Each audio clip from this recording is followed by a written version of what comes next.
Maya's life had once felt like a dream. She had met Daniel during her medical studies. He was the kind of man who carried the world like it belonged to him. Sharp suits, sharp words, and an even sharper mind for business. When he noticed her, really noticed her, it felt like sunlight after years of rain. Within 2 years, they were married in a quiet but elegant ceremony. Maya left her residency program to focus on their life together, something she'd never thought she'd do. But Daniel had convinced her that building their home mattered more than anything else. Those first months were magical. Lazy Sunday mornings, long drives, big dreams about the family they'd have. But soon those dreams became nightmares. Months passed, then years. No baby. Every negative pregnancy test cut her like a knife. The doctor's visits became routine. The hormone injections made her body ache and her heart heavier. At first, Daniel tried to be patient. He told her not to stress, that they'd figure it out. But by the 3rd year, things had changed. He stopped coming with her to appointments, stopped asking about results, stopped touching her the same way. The house that once felt alive now echoed with silence. And then came the night that would destroy everything. It was a charity dinner, Daniel's biggest event of the year. Maya dressed carefully. Wearing the red gown he'd once said made her look unforgettable. She smiled through the evening, pretending everything was fine. But when Daniel stood up to give his speech, everything shattered. He thanked the guests, talked about his success, his plans, and then casually, in front of a room full of people, said, "I can't live like this anymore. I need a real family. I'm filing for divorce." And then, almost as an afterthought, he looked at Maya and said, "What good is a woman who can't even give me a child?" The room went silent. Maya's ears rang. She felt the walls close in, her breath vanish. She didn't cry, didn't scream, didn't even respond. She simply left. And by morning, she was gone, leaving behind the house, the rings, and the man who had once been her. Everything, everyone, thought she'd disappear forever. But Maya's story was far from over. Maya moved to another city with nothing but 2 suitcases and a bank account barely enough to cover rent. For weeks, she barely ate. She'd wake up at 3 a.m. hearing Daniel's words echo in her head. "What good is a woman who can't even give me a child?" Her confidence was shattered. But rock bottom has a strange way of rebuilding people. She started with small steps, therapy sessions, volunteering at a local women's shelter, spending time with children who had no one else in the world. And slowly, something inside her began to heal. The kids at the shelter adored her. They'd run to hug her, sit in her lap, ask her to read bedtime stories. For the first time in years, Maya felt needed. One day, a caseworker asked if she'd consider fostering. It terrified her, but she said yes. That first child changed everything. A little girl named Amara, who refused to speak for the first 2 weeks. Maya stayed patient, reading to her, cooking her favorite meals.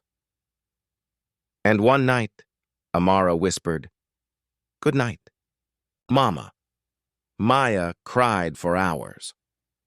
Over the next decade, she fostered, and eventually adopted, 3 more children. Each with their own wounds, their own past, each giving Maya a new reason to live.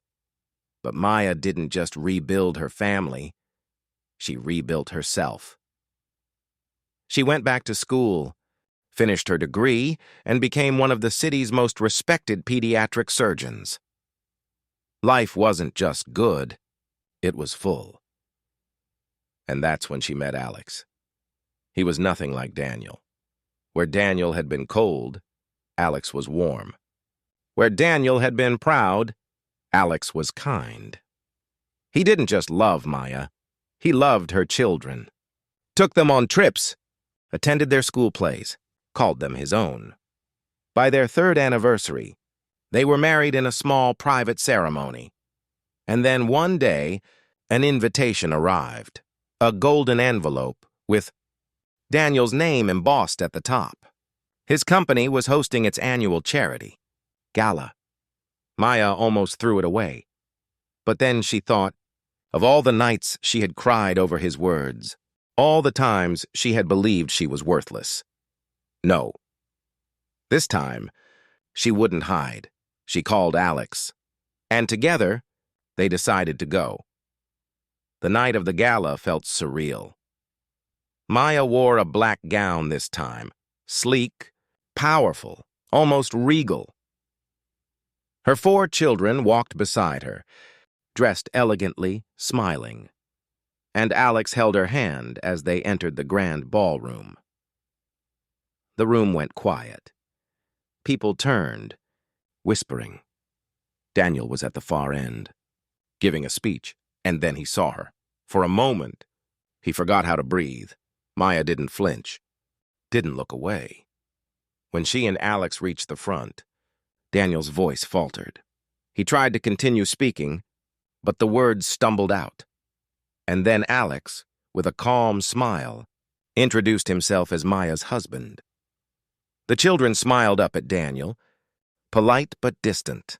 The message was clear. The woman he had thrown away had built a life far better than the one he'd ever imagined, and she didn't need him to complete it. After the event, the room buzzed like a disturbed beehive.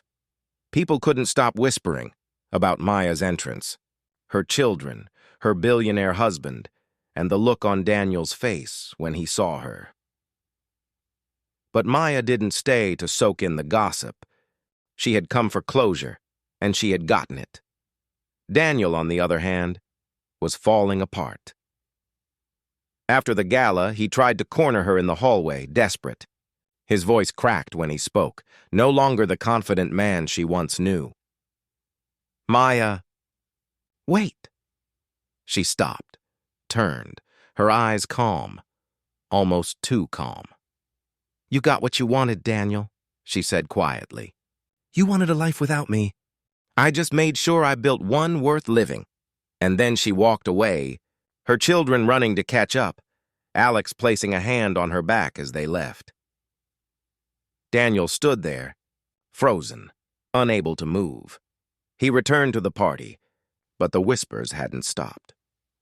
By morning, the photos of Maya and her family were everywhere, trending online, splashed across society blogs. People called her the woman who rose from ashes, a symbol of resilience. But for Daniel, it was humiliation. Investors began questioning his judgment. If he could discard his wife so publicly, what else was he capable of doing without thought? 2 months later, one of his biggest partners pulled out of a deal. Then another. His empire began to crack. He sat alone in the same glass-walled house where he had once humiliated Maya. The silence was unbearable. No children, no wife, no love, just echoes of the night he destroyed. Everything. Sometimes he'd scroll through articles about Maya, her charity work, her medical career, her happy family. And every time, that old question came back to him. What good is a woman who can't give me a child? Only now, the question haunted him in a different way. Because Maya hadn't just given children a home, she had given them a future. She had given herself a future. And Daniel had given himself nothing but emptiness. The last time anyone saw him in public, he was sitting alone at a bar, staring at a photo of Maya's family on his phone, as if trying to memorize the life he could never have back. Maya never looked back again. Because this was never about revenge, it was about survival. And survival, Maya realized, is the sweetest victory.